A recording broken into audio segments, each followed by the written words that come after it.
बिना सत्संग विवेक न होई माता श्रोतागण बिना सत्संग विवेक की प्राप्ति नहीं होती है। राम कृपा बिन सुलभ न सो। जब तक भगवान की कृपा नहीं होती है तब तक ये सत्संग सुलभ नहीं होता है। आज कह रहे हैं कि सुमते को माते सब के अरबस हो, वेद पुराण सब यही कहो। सुमति और कुमति दो बहनें हैं जो सबके हृदय में बसती है। दो मन होते हैं ना, कभी एक मन लगता है कि यार बड़ो सुंदर फल दिखो मोटा पर गाड़ी जाए, लेकिन एक अंतरात्मा होती है कि नहीं भैया नहीं निकालना चाहिए क्योंकि किसी का है, मैं गलत काम कर रहा हूँ। तो सुमति और कुमति सबके अंदर में बची हुई है। ये वेद पुराण साधु संत समाज सब यही कह करके आ रहा है।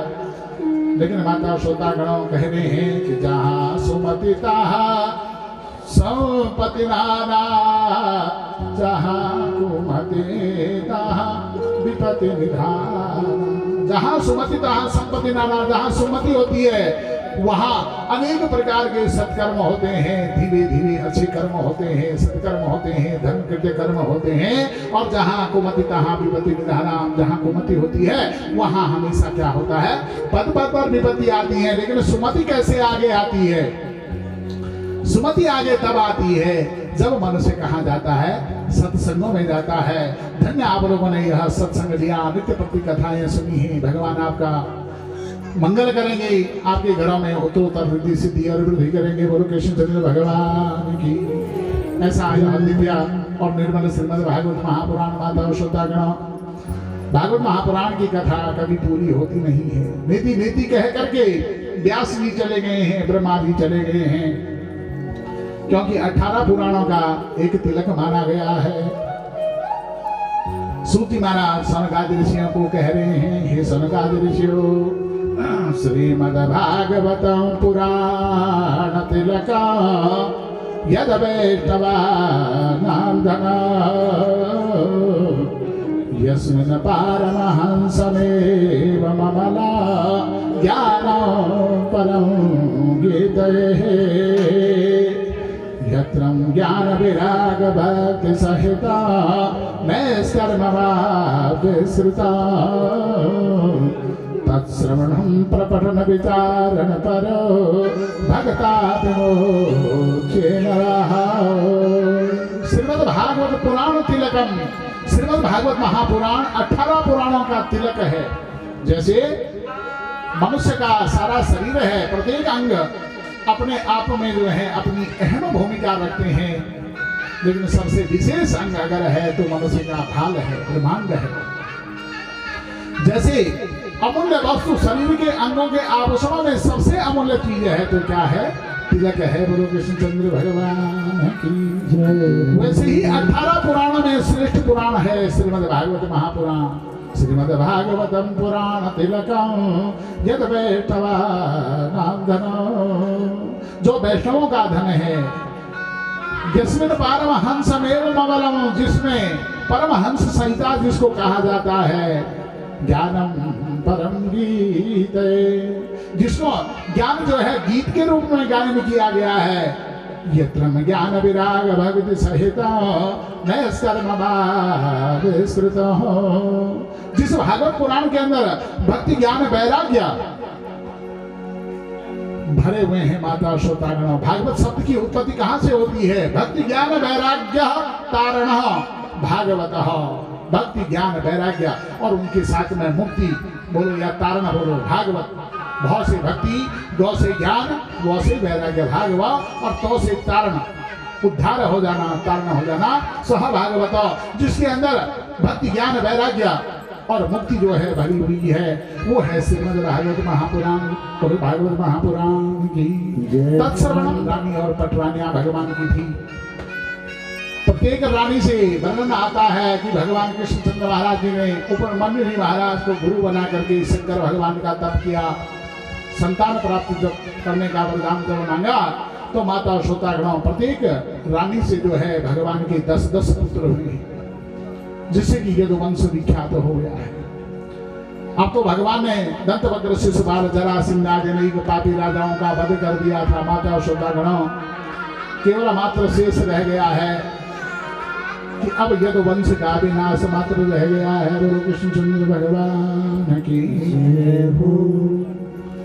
अब तो जब इस प्रकार से सुखदेव मुनि महाराज ने महाराजा परीक्षित को यदुवंश विनाश की बात करी कि विप्र श्राप के द्वारा यदुवंश का विनाश हो गया था, तो महाराजा परीक्षित जी के मन में प्रश्न जाग रहा है। राजो होगा, महाराजा परीक्षित जी कह रहे हैं ब्रह्मण्डा भजन्यारा नित्य वृद्धोपसेविना विप्रं शाप कथमभ्यो वृषणा प्रेतचेतसा। हे महाराज आज पूछ रहे हैं कि हे महाराज सुखदेव मुनि महाराज आप ये बताओ, जिन्होंने हमेशा ब्राह्मणों का सेवन किया है, सेवा की है, भक्ति की है, जिनके मन में हमेशा सद्भाव रहे हैं महाराज, ऐसे कृष्णचंद्र महाराज जो भोले भाले हैं, भगवान आनंद कंद बाल मुकुंद जी महाराज, ऐसे भगवान को जो है क्या कारण ऐसा बन गया है कि जो कि विप्र श्राप निमित्त हो गया है। माता श्रोतागणों, कैसे ये विप्र श्राप लगा, ये कथा हमें बताइए, सुनाइए महाराज। भगवान में तो अनेक गुण थे ना, भगवान दिव्य स्वरूप भगवान का था। कहा जाता है कि अभिवादन शीरस्य नित्यवृद्धोपसेवनाः चत्वारि तस्य वर्धन्ते आयुर्विद्या यशो बलाः। जो अभिवादन करने वाला होता है, शील होता है, अभिवादन शील से नित्य वृद्धोपसेविना, जो नित्य वृद्धों की सेवा करता है, चत्वारि तस्य वर्धन्ते आयुर्विद्या यशो बलाः, उसकी 4 चीजें बढ़ जाती है, आयु, यश और बल की वृद्धि हो जाती है। माता और श्रोतागणों, ऐसे भगवान आनंद कंद बाल मुकुंद कृष्णचंद्र जी महाराज क्या बात हो गई थी जो कि यदुवंश का नाश हुआ। माता और श्रोतागणों, कारण ये बना मेरी माता और श्रोतागणों कि यह गांधारी का श्राप था, गांधारी के श्राप को भी सिद्ध होना था। गांधारी ने क्यों श्राप दे दिया था? एक बार जब महाभारत संग्राम हो रहा था मेरी माता और श्रोतागणों, तो जब महाभारत संग्राम हो रहा था, तो महाभारत संग्राम होते होते अनेक प्रकार से जो है महाभारत संग्राम जब हो रहा था मेरी माता और श्रोतागणों, तो महाभारत संग्राम जब हो गया है, अनेक प्रकार से जो है पांडवों के द्वारा कौरवों का अनेक प्रकार से हनन जब होने लग गया है, तो एक दिन गांधारी ने, जो गंधर्व नरेश की कन्या थी और जन्मांग धृतराष्ट्र की पत्नी थी, तो गांधारी ने कहा था कि अगर मेरे पतिदेव नेत्रहीन हैं, अगर वो आंख नहीं देखते हैं, तो मैं भी क्या करूंगी कि अपने पतिव्रता धर्म का पालन करते हुए अपने आंखों में पट्टी लगा दूंगी। गांधारी ने पट्टी लगा दी थी, आंख बंद थी। अब तो बहुत समय व्यतीत हो गया है, इस प्रकार से अपने नेत्रों को बंद किए हुए, आंखों को बंद किए हुए माता और श्रोतागणों, तो गांधारी ने कहा बेटा दुर्योधन, अब तो महाभारत संग्राम में तुम मारे जाओगे बेटा, इसलिए हे बेटा तुम एक काम कर दो, कल सवेरे स्नान ध्यान करके मेरे सन्मुख तुम नग्न होकर के आना, नंगा होकर के आना बेटा, और मैं पतिव्रता धर्म का पालन करते हुए इस पट्टी को खोलूंगी, और जैसे ही मैं दुर्योधन के शरीर में नजर मारूंगी तो दुर्योधन का शरीर क्या हो जाएगा? वज्र का बन जाएगा, फिर दुर्योधन का कोई वध नहीं कर सकता है। माता श्रोतागणों, जब इस प्रकार से कहा तो दुर्योधन दूसरे दिन स्नान ध्यान किया, और स्नान ध्यान करने के बाद माँ के कक्ष में जा रहा है, नग्न होकर के, नंगा होकर के। भगवान समझ गए हैं कृष्णचंद्र भगवान की अगर गांधारी के पतिव्रता धर्म की ये ज्योति अपने पुत्र के शरीर में पड़ गई तो यह शरीर वज्र का बन जाएगा, इसलिए इसमें कुछ न कुछ भेद कर देना चाहिए। भगवान कृष्णचंद्र महाराज रास्ते में चले गए, कहा दुर्योधन कहाँ जा रहे हो? कहा मैं आज माँ ने बुलाया है, मैं माँ के कक्ष में जा रहा हूँ, गांधारी के कक्ष में जा रहा हूँ। अरे दुर्योधन, क्या तुम्हें लज्जा नहीं आती है? अरे माँ के लिए बेटा तो बेटा ही है, लेकिन अब तुम युवा हो गए हो, जवान हो गए हो, नग्न होकर के, नंगा होकर के माँ के सम्मुख जा रहे हो बेटा, अच्छा नहीं है। दुर्योधन भैया, कृष्ण कह रहे भैया ये अच्छा काम नहीं है, कुछ न कुछ आड़ बंद लेकर के तो जाओ। दुर्योधन ने एक केले का पत्ता जो है अपने जो है आड़ बंद लगा दिया माता श्रोतागणों। जैसे ही माँ के पास गया, गांधारी ने पट्टी खोली और पट्टी खोल करके दुर्योधन के शरीर पर जो है पांव से लेकर और सिर तक जब नजर मारी तो सारा शरीर तो वज्र का हो गया। लेकिन कहने लगे दुर्योधन बेटा, ये केले का पत्ता क्यों लगाया गया है, क्या कारण बन गया था इस केले के पत्ते को लगाने का? कहा माँ, भगवान कृष्ण ने कहा है कि माँ के सन्मुख नग्न होकर के नहीं जाते हैं। बेटा बस हो गया, तेरी मृत्यु का ये एक कारण बन गया है, अब कोई उपाय तेरा अमर होने का नहीं है बेटा। लेकिन श्राप दे दिया है कृष्ण। जैसे तुमने जो है, जब भीमसेन ने जो महाभारत संग्राम हो रहा है, हजारों बार जो है भीमसेन ने दुर्योधन को पटक लिया है, मार दिया है, लेकिन वज्र का शरीर था माता और श्रोतागणों, कहीं कोई पीड़ नहीं पड़ा। क्योंकि दुर्योधन भी और भीमसेन भी दोनों एक ही गुरु के चेले थे, बलराम जी के चेले थे। आज भीमसेन ने भी जो है अनेक प्रकार से गदाओं का प्रहार कर रहा है, दुर्योधन भी गदाओं का प्रहार कर रहा है, लेकिन तब भी मृत्यु को जब प्राप्त नहीं हुआ तो भगवान कृष्ण जी तो जानते थे। भगवान ने भीमसेन को दूर से इस प्रकार से सहन किया है, जंगा में यहाँ हाथ लगाया है। भीमसेन ने दूर से जैसे ही गदा फेंकी, गदा के जाते ही सीधे दुर्योधन की जंगा में जैसे ही गदा लगी वैसे ही दुर्योधन के प्राण अंत हो गए। जब गांधारी ने सुना कि जंगा भीमसेन के द्वारा फेंकी हुई गदा के द्वारा दुर्योधन की जंगा टूटने से मृत्यु को प्राप्त हो गया है, वैसे ही गांधारी ने श्राप दे दिया है कृष्ण, तुमने सब जगह धर्म युद्ध किया है, लेकिन तुमने महाभारत में छत चला है। जैसे तुमने दोनों चचेरे और ताऊ और चाचा के भाइयों को आपस में लड़ा करके कौरव और पांडवों को लड़ा करके कौरवों का वंश नष्ट किया है, कृष्ण मैं श्राप देती हूँ कि समय आने पर तुम्हारा यदुवंश भी नष्ट होगा। बोलो कृष्णचंद्र भगवान की जय हो।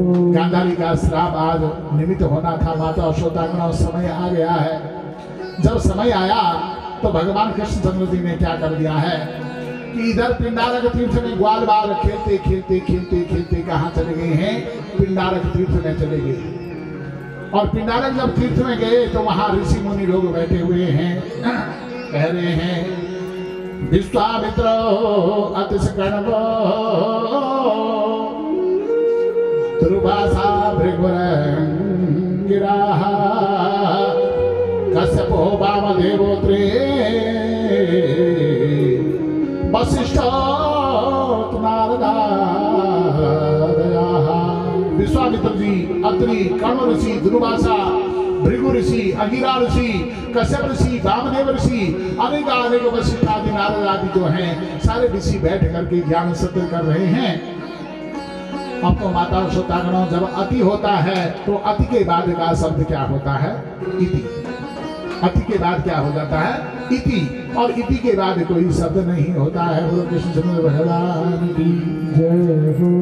यदुवंशी जो है आज अति जब हो गए हैं मेरी माता और श्रोतागणों, तो इन्होंने क्या कर दिया, यदुवंशियों ने सुंदर जामवंती का एक पुत्र था सांब, और सांब नाम के ग्वाले के ऊपर में महिलाओं के जैसे वस्त्र लगा दिए और उसके पेट में कपड़े डाल दिए और कपड़े डाल करके लेकर के ऋषि मुनियों के सन्मुख चले गए। ऋषि मुनियों से पूछ रहे हैं, हे ऋषि मुनियों, तुम दूरदृष्टि लगाने वाले हो, सब कुछ जानने वाले हो, हे ऋषि मुनियों, हम आपसे ये पूछना चाहते हैं कि इस नारी का गर्भ धारण है, गर्भ पेट में जो है बच्चा है, ये बताएं कि ये नारी के गर्भ से बेटा होगा या बेटी होगी। जब ऋषि मुनियों से छेड़ने लगे हैं माता और श्रोतागणों, कहा गया है ना कि राजा जोगे अग्नि जला जिनकी उल्टी री बच गए रहिए जगत में थोड़ा पाले प्रीति। राजा जोगी, जल और अग्नि इनकी उल्टी रीति होती है। राजा से कभी विवाद नहीं करना है, जोगी से कभी विवाद नहीं करना है। राजा जोगी जल से कभी विवाद नहीं करना है, उसको पार करने की कोशिश नहीं करनी है। राजा जोगी जल और अग्नि की परीक्षा करने के लिए कभी उसके अंदर नहीं घुसना चाहिए। इनकी उल्टी रीति होती है, इसलिए कह रहे हैं कि बच के रहिए जगत में थोड़ा पाले प्रीति। इनसे न तो प्रेम और न दुश्मनाई होनी चाहिए। माता श्रोतागण जब इस प्रकार से पूछने लगे हैं कि क्या इसके गर्भ से होगा माता श्रोतागण, तो आज ऋषि मुनि क्रोधित हो गए और क्रोधित होकर के कह रहे हैं कि हे यदुवंशो, कह रहे हैं जन से तो मंदा मौसलम कुलनासनम हो। जाओ है मंद बुद्धियो, तुम मेरे से पूछ रहे हो कि इसके गर्भ से क्या उत्पन्न होगा, बेटा होगा या बेटी होगी, तो श्राप दे दिया है कि इसके गर्भ से वो उत्पन्न होगा, वो मूसल उत्पन्न होगी, कुलनाशनम, जिस मूसल के द्वारा जो है यदुवंशियों के वंश का नाश हो जाएगा। बोलो कृष्णचंद्र भगवान की जय हो। अब जैसे ही ऐसा कहा ऋषि मुनियों ने, तो वैसे ही उन्होंने देखा, यदुवंशियों ने देखा, सांब नाम के ग्वाले के पेट में जहां कपड़े डाले हुए थे, हाथ लगाया, देखा, तब तक वहां एक लोहे की मूसल बन गई। अब लोहे की मूसल बन गई है तो क्या कर दिया जाए? भगवान कृष्ण से कुछ कहते तो शायद कुछ होता मेरी माता और श्रोतागणों, लेकिन भगवान कृष्णचंद्र महाराज से कुछ नहीं कहा और जाकर के जो है महाराजा उग्रसेन को पूछा। उग्रसेन ने कहा तुम ऐसा करो कि इस मूसल को जो है तोड़ तोड़ करके क्या कर दो, नदी में प्रवाहित कर दो।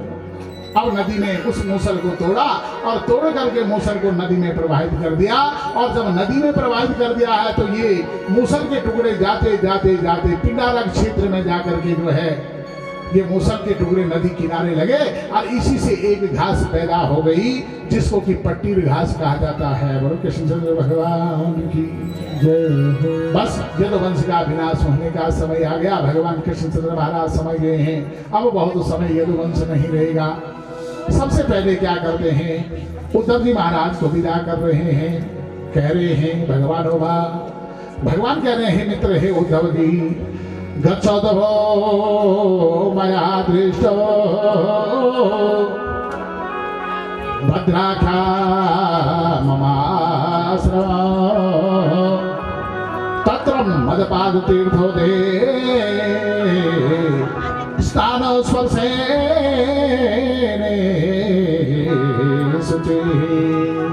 आज कह रहे हैं हे उद्धव जी महाराज, जो भगवान के प्रिय सखा थे, भगवान कृष्णचंद्र महाराज जी के प्रिय सखा थे उद्धव जी महाराज, जो कि अपने स्वामी के समान थे, कृष्ण के समान थे। माता और श्रोतागणों, ऐसे उद्धव जी को कह दिया कि जाओ उद्धव, अब तुमको यहाँ नहीं रहना चाहिए, तुम ऐसा करो कि मेरे आश्रम में मया दृष्टो भद्राख्या ममाश्रम, तुम विशालापुरी में बद्री नारायण जहाँ हैं, जो मेरा आश्रम है, वहां चले जाओ और वहां जाकर के तत्र मदपाद तीर्थो दे स्नानो स्पर्शने शुचि, मेरे चरणों से वहां जल निकल रहा है जिसको हम तप्त कुंड कहते हैं, उस तप्त कुंड में स्नान करना उद्धव जी, और उसका स्पर्श करने से तुम्हारे सारे पाप दूर हो जाएंगे। बोलो कृष्णचंद्र भगवान की जय हो। भगवान श्री नारायण कितने दयालु हैं, अपने भक्तों का कितना बड़ा ख्याल रखते हैं भगवान। भगवान ने ये नहीं कहा कि अलकनंदा में स्नान करना, इसलिए नहीं कहा है कि ये हिमवंत प्रदेश है, वहां बर्फ से 12 महीने, आज तो केवल 6 महीने, 2 महीने, 3 महीने बर्फ दिख रही है, लेकिन जब ये बातें हो रही होंगी, द्वापर युग की बात रही होगी, तब तो ये सारा हिमवंत प्रदेश बर्फ से ढका हुआ रहता था। इसलिए कहा उद्धव, वहां बर्फ में आपको ठंडे पानी से अलकनंदा में स्नान मत करना, मेरे चरणों से निकले हुए जल तप्त कुंड में स्नान करना, और अलकनंदा के केवल दर्शन मात्र करना, दर्शन मात्र करने से तेरे सारे पाप दूर हो जाएंगे। बोलो कृष्णचंद्र भगवान की जय हो। उद्धव जी को विदा कर दिया और इधर से द्वारिकापुरी जो बनाई थी माता और श्रोतागण, द्वारिकापुरी में उत्पात होने लग गया है। कह रहे हैं भगवान होगा, भगवान समस्त यदुवंशियों को कह रहे हैं हे यदुवंशियों, ऐसा घोरा महोत्पाता द्वारवत्यायमगे तबाह मुहूर्तमपि न स्तेयाः मत्र न यदपुंगवा। हे यदुवंशियों, अब हमको इस द्वारिकापुरी में नहीं रहना चाहिए। यहाँ ये तो घोरों महोत्पाता, यहाँ अनेक प्रकार के उत्पात होने लगे हैं, इसलिए हमको ये छोड़ करके कहाँ चले जाना चाहिए, शंखोद्वार तीर्थ में चला जाना चाहिए। अब यदुवंशियों को जब इस प्रकार से आज्ञा दे दी है तो यदुवंशी जो है समस्त वहां से द्वारिकापुरी को छोड़ करके कहाँ चलने लगे हैं माता अश्वत्थागण शंको द्वार तीर्थ में चले गए। तो विनाश काले न विपरीत बुद्धि, जब विनाश का समय आता है तो विपरीत बुद्धि उत्पन्न हो जाती है। जब विपरीत बुद्धि उत्पन्न होती है मेरी माता अश्वत्थागण, तो यदुवंशियों ने क्या कर दिया, आपस में मद का पान कर दिया है, मदिरा का पान कर दिया है। और मदिरा का पान करके क्या करने लगे हैं, एक दूसरे के ऊपर में मारपीट करने लगे हैं, एक दूसरे को जो है मारने लगे हैं। वही पट्टिविहास, क्योंकि विपुल श्राप से उत्पन्न थी ना, मूसल के टुकड़ों से, आप समझ रहे हैं, मूसल के टुकड़ों से पट्टिविहास उत्पन्न हुई है।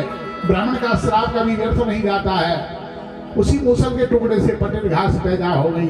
मदिरा पी करके लड़ रहे हैं और निकाल निकाल करके उस पट्टिविहास से एक दूसरे को मार रहे हैं। माता अश्वत्थागण इस प्रकार से मार रहे हैं, कह रहे हैं स्पर्धा क्रोधम सयोनिने वेणुर अग्नि यथा बनो। यदुवंशी आपस में लड़ लड़ करके ऐसे नष्ट हो गए हैं, जैसे कह रहे हैं कि वेणुर अग्नि यथा बनो। जैसे बांस के जंगल, आप लोग कोई आर्मी में रहे होंगे तो इधर अरुणाचल मिजोरम में अगर आप लोग रहे हो, नागालैंड मिजोरम में, तो वहां बड़े बड़े बांस के जंगल होते हैं। और जब हवा चलती है तो बांस आपस में क्या करते हैं, टकरते हैं। और टकर टकर करके बांस से ही आग उत्पन्न होती है। और आग उत्पन्न होने से जो है सारे बांस के जंगल क्या हो जाते हैं, भस्म हो जाते हैं। ऐसे माता अश्वत्थागणों यदुवंश भी आपस में लड़ करके नष्ट हो जाता है। सारे यदुवंश जब मृत्यु को प्राप्त हो गए हैं, अब केवल एक भगवान कृष्णचंद्र महाराज रह गए हैं। बलराम जी महाराज सागर के किनारे जाकर के जो है योग स्थित होकर के समुद्र में विलीन हो जाते हैं। भगवान कृष्ण रह गए हैं। तो होता क्या है कि जो लोहे के मूसल के टुकड़े बगाए गए थे, कुछ तो पटीर के घास उत्पन्न हो गई है, लेकिन उनमें से एक टुकड़ा एक मछली ने निगल लिया। और मछली ने जब निकला तो समय आने पर उस मछली को मछुआरे की जाल में वो मछली फंस गई। मछुआरे ने मछली को पकड़ लिया और जब घर ला करके मछली का पेट फाड़ा तो देखा कि उस मछली के पेट में एक लोहे का टुकड़ा है। ऋषि मुनियों ने कहा था ना कि यदुवंशियों का नष्ट होगा, तो कृष्ण भी यदुवंशी ही थे। भगवान को भी उसी श्राप से गोलोक धाम जाना था। आज वो लोहे का टुकड़ा जब मिला मछुआरे को, तो मछुआरे ने ठोक पीट करके उसका एक बाण बनवा दिया। और जब बाण बनवाया तो अब तो भगवान कृष्णचंद्र महाराज सुंदर एक वृक्ष के नीचे पड़े हुए हैं। माता अश्वत्थागणों भगवान का दिव्य स्वरूप हो रहा है। कह रहे हैं श्रीवत्सांगा घन श्यामा तप्तहाटक वर्तसा कोशयाम रहयो महीना परिवीता सुमंगल। भगवान आज पीपल के वृक्ष के नीचे जो है सुंदर शांत भाव से पढ़ रहे हैं। जो वेणु भगवान की थी, मुरली थी, मेरी माता अश्वत्थागणों भगवान ने अपने सिर के नीचे रख दी है। इस प्रकार से जो है ऐसे करके पीछे को और लेट जैसे गए हैं। बाएं पांव के ऊपर में देना पांव रखा हुआ है भगवान ने। इतने में जो है एक जरा नाम का व्याघ्र आ गया, बधिक आ गया मृगिया करने के लिए। उसने मछुआरे से वो बाण लिया और बाण लेकर के जंगल में हिरणों को ढूंढ रहा है।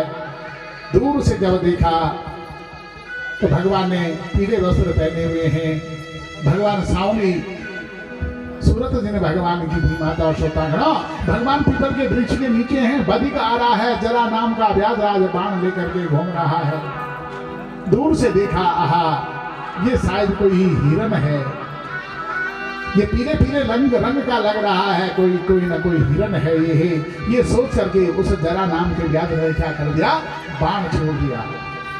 और माता अश्वत्थागणा वही विपुल श्राप से उस लोहे की मूसल से बना हुआ बाण जा करके भगवान कृष्णचंद्र भगवान के पांव के अंगूठे में चुभ जाता है।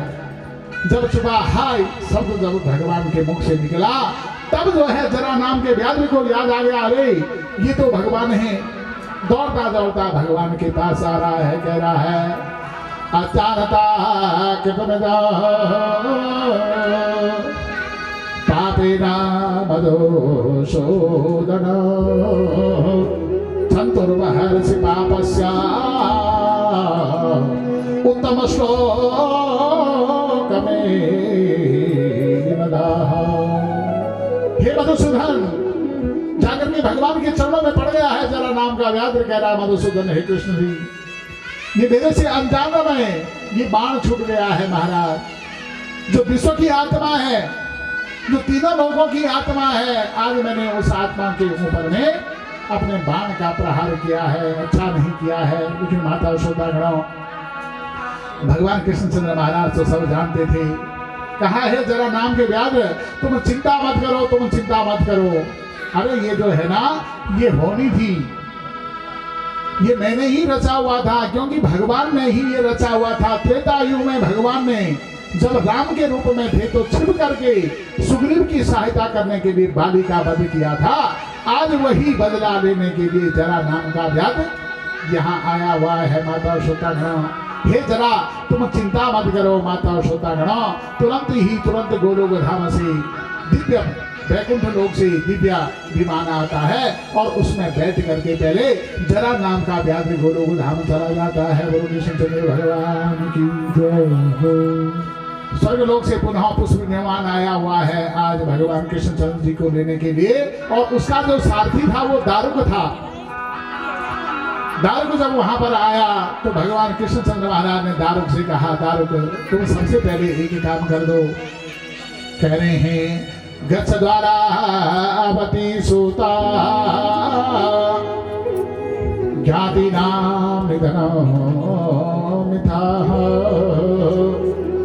शंकर संसनिर्णया बंधुभ्यो ब्रूहि मम दशा। हे सूत, तुम जो है ना, हे दारुक, तुम तुरंत जाकर के जो है इस समय द्वारिकापुरी में चले जाओ। गच्छम द्वारावती, जाओ द्वारिकापुरी में जाओ, और द्वारिकापुरी में जाकर के जो यदुवंशी बचे हुए हैं वहां वसुदेव देवकी, जो बंधु बांधव भगवान कृष्ण के थे, जो वहां बसे हुए हैं ना, उनको वहां से निकाल करके क्या कर दो, इंद्रप्रस्थ नाम की नगरी में भेज दो।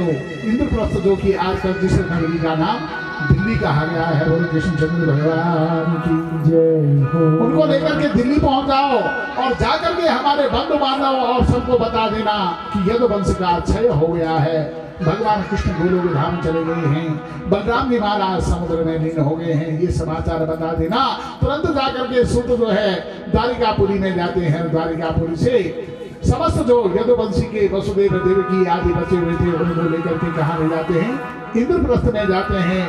इंद्रप्रस्थ दिल्ली नाम, इंद्रप्रस्थ नाम की नगरी जो कि अर्जुन से रक्षित नगरी थी माता यशोदा। वहां जब कुल का संहार सुनते हैं वसुदेव देवकी आदि, तो तड़प करके अपने प्राणों को त्याग लेते हैं माता यशोदा। क्योंकि गांधारी ने कहा था ना कि हे कृष्ण, जैसे 100 पुत्रों को बिना देखे हुए मुझे तड़प के करके मैं प्राण दूंगी, वैसे ही तुम्हारे माता पिता भी देंगे। आज कृष्ण बलराम जिनसे इतना मोह और स्नेह था माता यशोदा, वो गोलोक धाम जाने लगे हैं तो वसुदेव देवकी तड़प करके क्या कर देते हैं, प्राण दे देते हैं। और सुंदर दिव्य पुष्प विमान में बैठ करके भगवान कृष्णचंद्र महाराज गोलोक धाम को चले जाते हैं। गुरु कृष्णचंद्र भगवान की जय हो।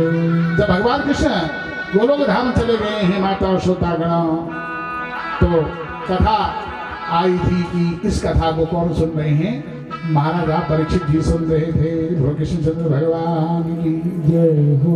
मैंने आपको परीक्षित जी की कथा सुनाई थी कि कलयुग को जब स्थान दिया था तो सोने में भी स्थान दे दिया था, और महाराजा परीक्षित जी के सिर में जो है कलयुग ने वास ले दिया था माता यशोदा। समीक ऋषि जी के गले में मरा हुआ सर्प डाल दिया था। जब सर्प डाल दिया था तो समीक ऋषि जी के पुत्र श्रृंग ऋषि ने श्राप दिया था। श्रृंग ऋषि ने कहा था ना कि इति मर्याति लग्यात मर्यादा तक्षकः सप्तमे हनि दंडक्षत कुलांगारा चोदितो मैं तथा। जिस राजा ने मेरे पिता के गले में यह मरा हुआ सर्प डाला है, आज से 7वें दिन में वह यही नाग कालिया तक्षक नाग बन करके उस राजा को दंशन कर देगा, उसकी मृत्यु हो जाएगी। माता श्रोतागण, इधर से पांडवों ने जब देखा कि कृष्णचंद्र महाराज गोलोक धाम चले गए हैं, तो महाराजा परीक्षित जी को राजा बना दिया था। अपने आप को हिमालय घाटी में जाकर के बद्री विशाला से आगे माणा गांव में सरस्वती नदी के पार होकर के सबसे पहले अंबिका वन में जाकर के द्रौपदी ने प्राण त्यागे। उसके बाद आगे जाकर के जो है नकुल ने प्राण त्यागे, पुनः सहदेव ने प्राण त्यागे, चक्र तीर्थ में जाकर के अर्जुन जी महाराज ने प्राण त्यागे, आगे जाकर के भीमसेन जी ने प्राण त्यागे और एक श्वान के साथ स्वर्गारोहणी होते हुए केवल धर्मराज युधिष्ठिर जी स्वर्ग लोक को चले गए थे। इधर से महाराजा परीक्षित जी जब राज्य भोग रहे थे तो श्राप मिल गया है। ऋषि पुत्र ने श्राप दे दिया, जाओ जिसने मेरे पिता के गले में यह सर्प डाला है उसको तक्षक नाग काटेगा। कथा आई थी, प्रसंग आया था, दूसरे दिन की कथा में मैंने आपको सुनाया था कि सुखदेव मुनि महाराज इस श्रीमद् भागवत महापुराण की कथा किसको सुना रहे हैं? महाराजा परीक्षित जी को सुना रहे हैं। आज ठीक 7वां दिन था मेरी माता श्रोतागणों। 7वें दिन में क्या होता है, आज 7वां दिन जब चल रहा था तो तक्षक नाग, क्योंकि विप्र श्राप था, ब्राह्मण का श्राप था, सिद्ध होना था, तक्षक नाग ब्राह्मण का रूप धारण करके महाराजा परीक्षित जी को डसने के लिए आ रहे हैं। और इधर से उसी नगर क्षेत्र में एक ब्राह्मण थे, कश्यप नाम के ब्राह्मण थे। कश्यप नाम के ब्राह्मण आकर के मंत्र विशेषज्ञ थे, वो आज जहर उतारने के लिए आ रहे हैं, महाराजा परीक्षित जी की रक्षा करने के लिए आ रहे हैं। दोनों की भेंट हो गई रास्ते में। तक्षक नाग ने पूछा कि हे कश्यप ब्राह्मण, तुम कहाँ जा रहे हो? कश्यप ब्राह्मण जी ने कहा, महाराज मैं आज महाराजा परीक्षित जी को तक्षक नाग दंशन करेगा और मैं उनको बचाने के लिए जा रहा हूँ। कश्यप ब्राह्मण ने कहा, हे ब्राह्मण देवता तुम कहाँ जा रहे हो? कहा मैं ब्राह्मण नहीं, मैं ही तक्षक नाग हूँ। हे ब्राह्मण देवता, मैं महाराजा परीक्षित जी को डसने के लिए जा रहा हूँ। एक बचाने के लिए जा रहा है तो एक डसने के लिए जा रहा है। तक्षक नाग ने कहा, ऐसा करो कश्यप ब्राह्मण, तुम थोड़ा बहुत दक्षिणा ले लो, पैसा ले लो और यहीं से लौट करके वापस चले जाओ। अरे कश्यप ब्राह्मण ने कहा, महाराज तुमसे मैं दक्षिणा लूंगा, लेकिन केवल मुझे दक्षिणा मिलेगी और महाराजा परीक्षित जी को जब जीवन दान दूंगा तो दक्षिणा भी मिलेगी और यश भी मिलेगा। बोलो कृष्णचंद्र भगवान की जय हो। धीर धनम चाह यशा बिना, ठीक है वो धन जो धन बिना यश के उपार्जन किया जाता है। भैया अगर हम किसी का कोई उपाय करेंगे और उन्होंने अगर दक्षिणा दे दी, उस उपाय का पूर्ण फल मिल गया है, तो उस दक्षिणा का भोग उपभोग करने में रखने में बड़ा आनंद आता है। कभी होता है ना कि पंडित जी आपने बोला था कि भाई आपका लड़का नौकरी पे लग जाएगा इतने वर्ष में, और महाराज हमारा बेटा नौकरी पे लग गया है, ये हमारी गुरु दक्षिणा है, तो हम बड़े हर्ष से उस दक्षिणा को पकड़ करके अपनी जेब में रख लेते हैं। लेकिन अगर कोई बोले कि पंडित जी आपने बोला था लेकिन वो काम हुआ नहीं, लो दक्षिणा दे रहा हूं, तो उस दक्षिणा को ग्रहण नहीं करना चाहिए। हत धनम चाह यशा बिना, धिक्कार है वो धन जो यश के बिना संभाला जाता है। माता श्रोतागणों, तो कश्यप ब्राह्मण ने कहा, महाराज ऐसी दक्षिणा नहीं लूंगा, लेकिन थोड़ा ध्यान लगाया कि महाराजा परीक्षित जी की आयु अब शेष है कितनी। ध्यान लगाया तो महाराजा परीक्षित जी की आयु है केवल और केवल एक घड़ी बाकी रह गई है। अरे कश्यप ब्राह्मण ने कहा, जब आयु ही केवल एक घड़ी की रह गई तो कौन बचा सकता है? कश्यप ब्राह्मण वहां से लौट करके चले जाते हैं। दोनों में बहुत शास्त्रावाद हुआ। तक्षक नाग ने कश्यप ब्राह्मण की परीक्षा लेने के लिए हरे पेड़ पर, हरे वृक्ष पर डंक मारा, सारा पेड़ सूख गया और कश्यप ब्राह्मण ने जल को अभिमंत्रित करके वृक्ष के ऊपर में डाला तो वृक्ष हरा हो गया। मंत्रों में पूरी ताकत है, आज भी है माता और श्रोतागण। अब तो जो है जब कश्यप ब्राह्मण लौट करके चले गए तो तक्षक भी चले गए हैं ब्राह्मण के वेश धारण करके, और 9 नाग और तैयार कर दिए हैं ब्राह्मण के रूप में, और चले गए हैं महाराजा परीक्षित जी के द्वार पर, जहां महाराजा परीक्षित जी को सुरक्षित रहने के लिए, सुरक्षित बैठने के लिए एक दिव्य मंच बना हुआ था, जहां महाराजा परीक्षित सुखदेव मुनि महाराज जी के मुखारविंद से श्रीमद् भागवत महापुराण की कथा सुन रहे हैं। द्वार पर ब्राह्मण आए हैं। तक्षक नाग जी ने कहा, ब्राह्मण रूप धारण किया हुआ है, कहा हे द्वारपालो जाकर के कह दो महाराजा परीक्षित जी से कि ब्राह्मण आए हैं आपको सुभाषित देने के लिए। जो सिपाही थे, द्वारपाल थे, अंदर गए, बताया महाराजा परीक्षित जी से। महाराजा परीक्षित जी ने कहा ब्राह्मण देवताओं को कहा जाए कि अभी राजा जी से कोई मिल नहीं सकता है, लेकिन हे ब्राह्मण देवताओं, आप असंतुष्ट होकर के न लौटे। आप जो मुझे उपहार के रूप में, आशीर्वाद के रूप में जो देना चाहते हैं, पत्र पुष्प फल, वो मुझे स्वीकार हो। माता श्रोतागणों, तुरंत तक्षक नाग ने क्या किया है कि एक फल दे दिया है द्वारपालों के सिपाहियों के हाथ में, और अपने आप को तुरंत ही ब्राह्मण का वेश छोड़ करके छोटा सा कीड़े का रूप धारण करके उस फल के अंदर में बैठ गए हैं तक्षक नाग। अब तो द्वारपाल जो सिपाही थे, ऐसे सिपाहियों ने उठा करके फल को ले जा करके महाराजा परीक्षित जी को दिया।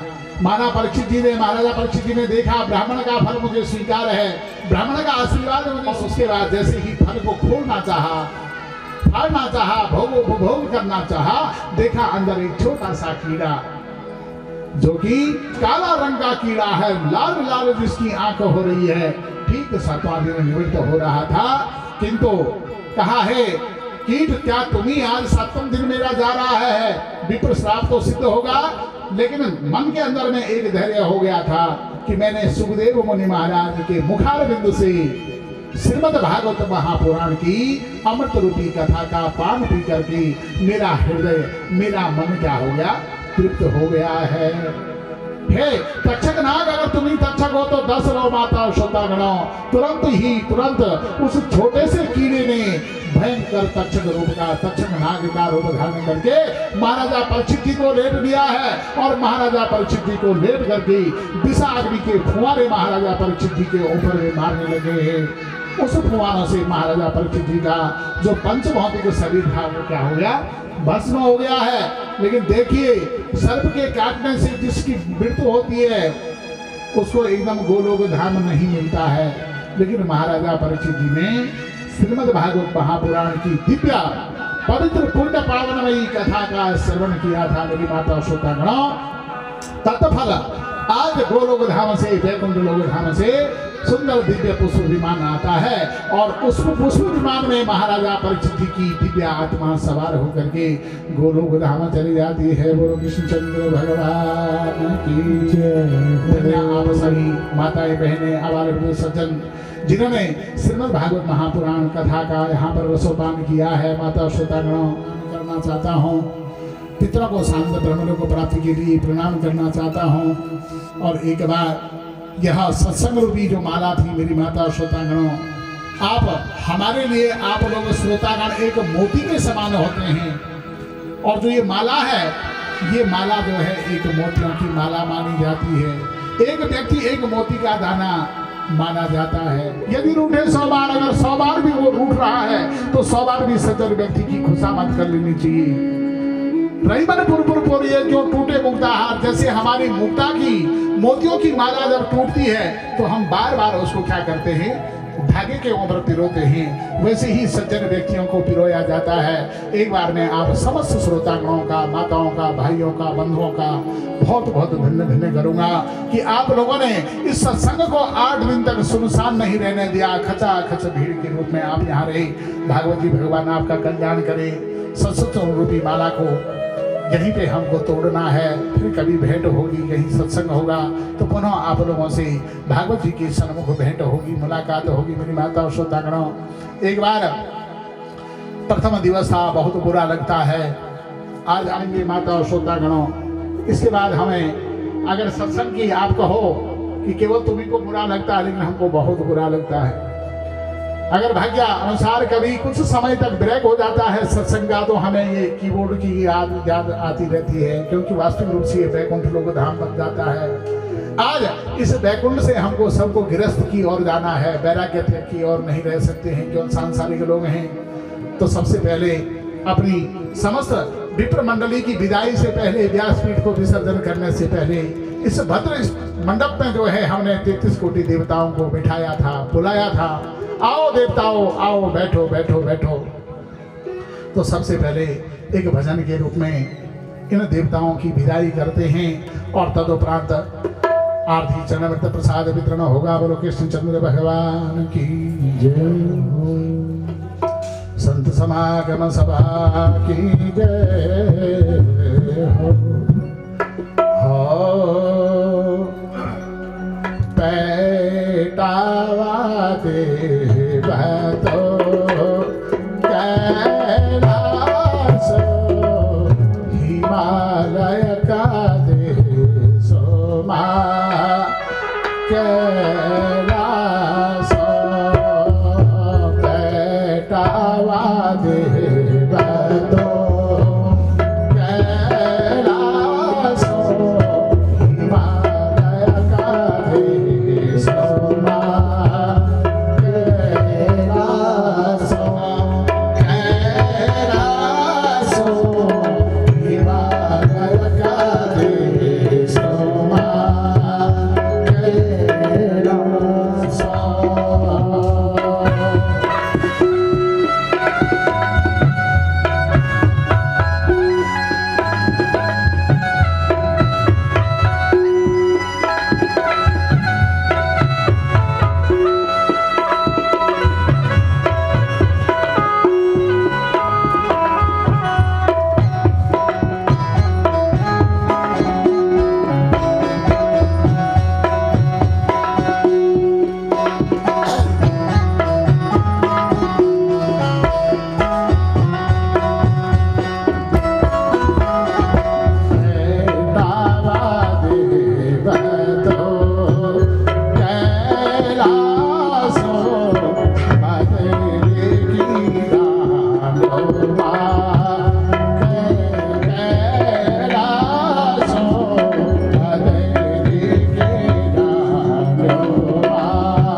यह भाव केवल इस मंडप पे जो विराजमान थे कुछ समय के लिए उन देवता और पितरों को हम विसर्जित करते हुए हिमालय की घाटियों में, बद्री की डांडियों में, बद्री की काठियों में, शंख की धुनियों में, सिद्धों की धुनियों में, हवन के कुंडों में देवताओं से प्रार्थना करते हैं कि वो अपने स्थानों में चले जाएंगे। और माता श्रोतागणों, एक बार आप सभी लोग धन्य धन्य करता हूँ मैं आशीष थपलियाल जी का, उनकी माता जी का, धैर्य धर्म मित्र और नारी आपत्ति समय में भरती उचारी। ये मनुष्य जीवन है, भाव को पल्लवी होते हैं। क्या अवस्था, क्या समय रहा हो जब पिताश्री अपने सिर से चले गए, लेकिन धन्य है वह पुत्र जो पुत्र अपने पिता की धन संपत्तियों का संवर्धन करते हुए और आज अपने पुत्रों को गोलोक धाम जाने के लिए जिसने स्वर्ण का विमान तैयार करवा दिया है। आज यह विमान इस थपलियाल निवास से उड़ करके और वैकुंठ धाम की ओर जा रहा है। इसलिए आप सभी लोग एक बार नेत्र बंद करते हुए और भगवान अनादि निरंजन भगवान का ध्यान करिए। ललिता प्रसाद थपलियाल जी के साथ साथ में उनके समस्त पुत्र गोलोक धाम को जाएंगे। तो आइए भगवान को प्रणाम करते हैं। अनादि निधन देवा शंख चक्र गदाधर आभय पुंडरीकाक्ष पितृमुक्ति वरदो भवा। अयोध्या मथुरा माया काशी कांचन वेदिका पुरी द्वारा वति चेवा सप्तदेव मोक्षदायक। कृष्णाय वासुदेवाय हरये राम परमात्मने प्रणतः क्लेशनाशाय गोविंदाय नमो नमः। ओम श्री विष्णवे नमः। ओम श्री विष्णवे नमः। ओम श्री विष्णवे नमः। हरि ओम तत्सत्। माता श्रोतागणों में वाणी तो विराम देना चाहूँगा। भागवत की कथा कभी पूर्ण होती नहीं है। भागवत की कथा केवल विराम लेती है और यही पुराण कल दूसरी जगह पर खुलता है। तो पुराण का मतलब होता है पुराण नवः, जो पुराना होने के बावजूद फिर क्या होता है, नया हो जाता है। इसी का नाम पुराण है। तो पुराण विराम कथा देती है। मैं करूँगा कि आज से वो भागवत रूपी पुस्तिका में विलीन हो जाएगी। आज से वो शालिग्राम मूर्ति में विलीन हो जाएंगे। हरि ओम तत्सत्। हरि ओम तत्सत्। भगवान की है आरती, पापियों को पाप से तार के। भागवत भगवान की है आरती, पापियों को पाप से तार। गौ आरती गौ आरती गौ आरती गौ आरती गौ आरती गौ आरती गौ आरती। श्री भागवत भगवान की है आरती, पापियों को पाप से तार के।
शुभदे अंगदक्षाणां सर्वं पापकर्मोहते हरि ओम सगरे नगरमय संतदेवा स्वामी धर्माणि प्रमाण्या संगते हरागा महिमानः सचंतर भोवे साध्याः सद्देवाः ओम राजाधिराजाय प्रसन्न साधने नमो वयं वैष्णवाय गुरुवे समय कामाय मह्यं तामे स्वरूपे श्रवणो ददातु कुबेराय मे श्रवणाय महाराजाय नमः ओम विश्वतम विश्वलोको विश्वतो बाहुत विश्ववान् संबाहुभ्यां भवति संपत्ते भावा भूमि जन्यन्त देवैरः दीर्घदन्ताय विद्महे वक्रतुण्डाय धीमहि तन्नो प्रचोदयात् तद्भुरुकाय विद्महे महादेवाय धीमहि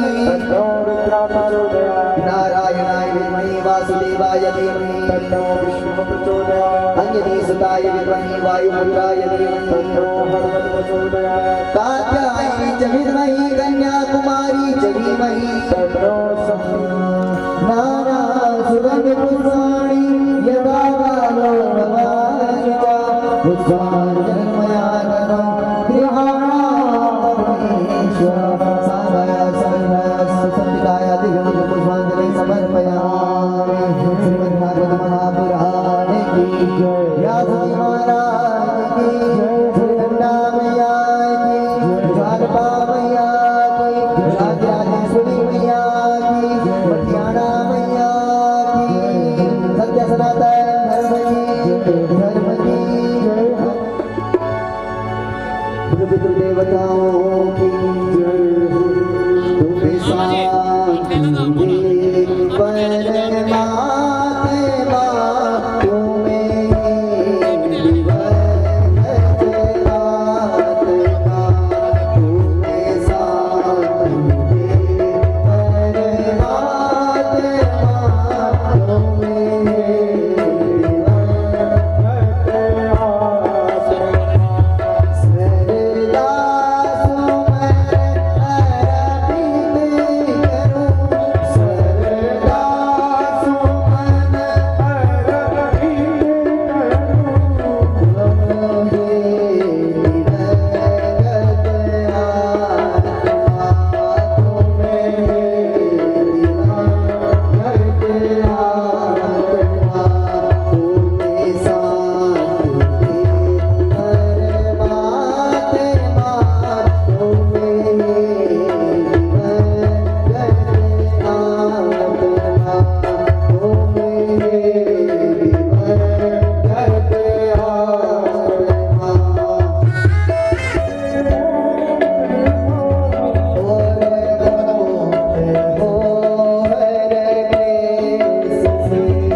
द्योः शान्तिरन्तरिक्षगं शान्तिः पृथिवी शान्तिरापः शान्तिरोषधयः शान्तिः वनस्पतयः शान्तिर्विश्वे देवाः शान्तिर्ब्रह्म शान्तिः सर्वगं शान्तिः शान्तिरेव शान्तिः सामा शान्तिरेधि ॐ श्रीरवर्चस्वमायुष्यमारोग्यमाविदाच्छोभमानं महीयते धनं धान्यं पशुं बहुपुत्रलाभं सत्संवत्सरं दीर्घमायुः।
वो पंडित जी आपके सामने वो दे दो मुझे मिठाई का मिठाई दो और मुझे दे दो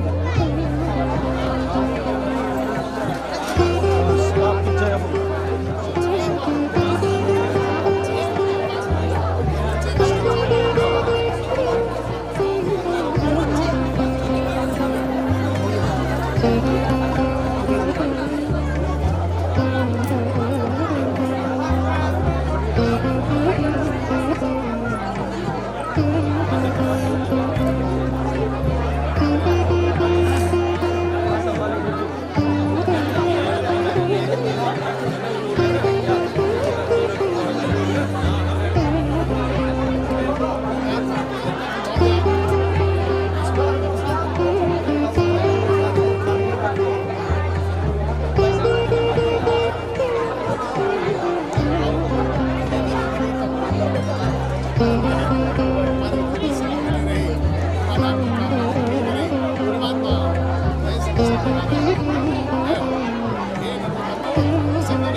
यहाँ से करो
खा लो खा लो खा लो।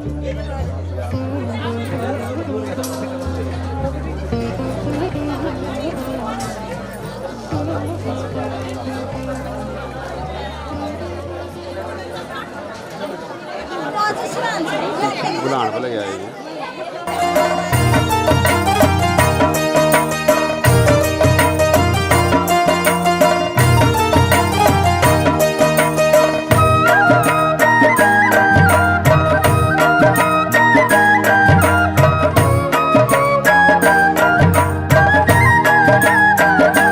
मीठी मीठी मेरे सांवरे की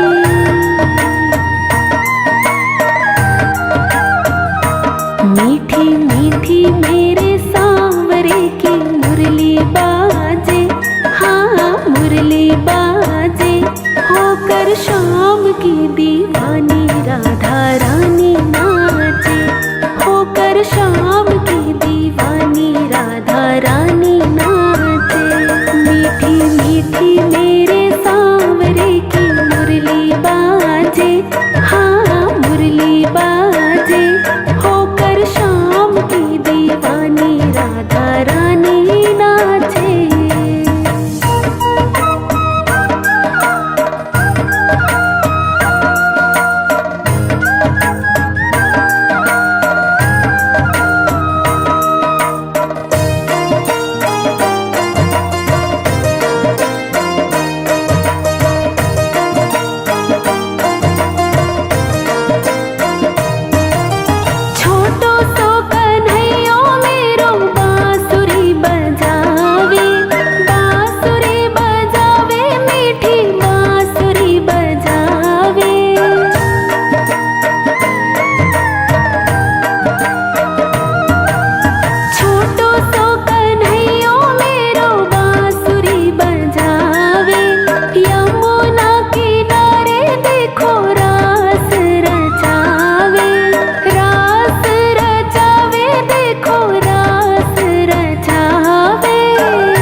अच्युतं केशवं कृष्णदामोदरम्